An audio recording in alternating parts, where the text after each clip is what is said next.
കട്ടപ്പന പുതിയ ബസ് സ്റ്റാൻഡിൽ പ്രവർത്തിക്കുന്ന കട്ടപ്പന നഗരസഭ വനിതാ സഹകരണ സംഘത്തിൽ പൈസ നിക്ഷേപിച്ചവർക്ക് വർഷങ്ങൾ കഴിഞ്ഞിട്ടും തുക തിരികെ ലഭിച്ചിട്ടില്ല എന്ന പരാതിയുമായി വൃദ്ധ ദമ്പതികൾ രംഗത്ത്.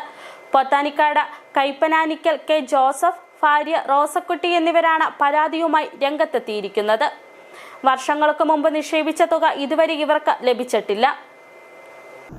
പോത്താനിക്കാട് സ്വദേശികളായ ജോസഫും ഭാര്യ റോസക്കുട്ടിയും കട്ടപ്പനയിൽ മകന്റെ വീട്ടിലെത്തിയപ്പോഴാണ് വർഷങ്ങൾക്ക് മുമ്പ് പുതിയ ബസ് സ്റ്റാൻഡിന് സമീപം പ്രവർത്തിക്കുന്ന കട്ടപ്പന നഗരസഭ വനിതാ കോർപ്പറേറ്റീവ് സൊസൈറ്റിയിൽ തുക നിക്ഷേപിച്ചത്.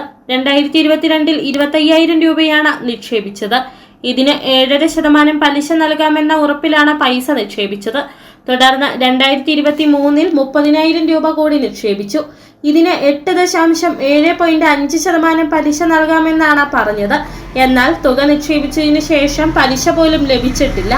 നിലവിൽ വർഷങ്ങളായി നിക്ഷേപിച്ച തുകയെങ്കിലും തിരികെ നൽകണമെന്നാവശ്യപ്പെട്ട നാളുകളായി ഈ കോർപ്പറേറ്റീവ് സൊസൈറ്റിയുടെ പടി കയറി ഇറങ്ങുകയാണ് ഈ വൃദ്ധ ദമ്പതികൾ. ഞങ്ങൾ ആദ്യമൊക്കെ വന്നു, ഒന്നാമത് ഒന്നുമില്ലെന്ന് പറഞ്ഞു. പിന്നെ രണ്ടാം വട്ടം വന്നപ്പോൾ പിന്നെ ഞാൻ വന്നു. ഒരു 30 ദിവസം കഴിഞ്ഞ് വന്നു. ഇങ്ങനെ ഒരു 6 പ്രാവശ്യം വന്നായിരുന്നു.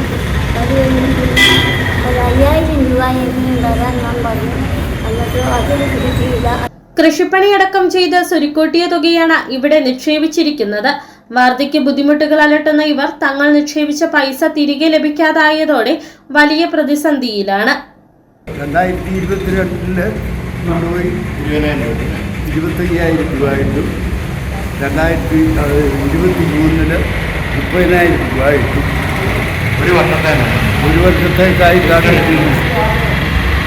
അത് പിന്നെ 10 പൈസ മുതൽ പരിചയം തന്നിട്ടില്ല.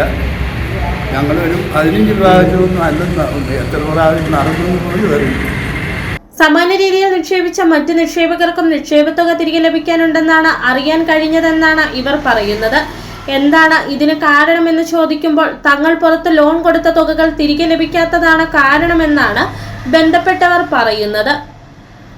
നിലവിൽ 55,000 രൂപയോളം നിക്ഷേപത്തുക ഇവർക്ക് ലഭിക്കാനുണ്ട്. ബാങ്കിലെ മുൻ സെക്രട്ടറിയാണ് ലോൺ കൊടുത്തതെന്നും ബന്ധപ്പെട്ടവർ പറഞ്ഞതായി ഇവർ പറയുന്നു. എന്നാൽ ഈ തുകകളൊന്നും തിരികെ ലഭിക്കാതെ വന്നതോടെയാണ് നിക്ഷേപകർക്ക് അവർ മുടക്കിയ തുക തിരികെ നൽകാൻ കഴിയാത്ത സാഹചര്യമുണ്ടായിട്ടെന്നും 1.5 കോടിയോളം രൂപ കടമുണ്ടെന്നും സൊസൈറ്റി അധികൃതർ പറഞ്ഞതായി ഇവർ പറയുന്നു. നിക്ഷേപത്തുക തിരികെ ലഭിക്കാതായതോടെ നിയമ നടപടി അടക്കമുള്ള മാർഗങ്ങളിലേക്ക് നീങ്ങാനാണ് ഈ വൃദ്ധ ദമ്പതികളുടെ തീരുമാനം. City vision, Kattappana.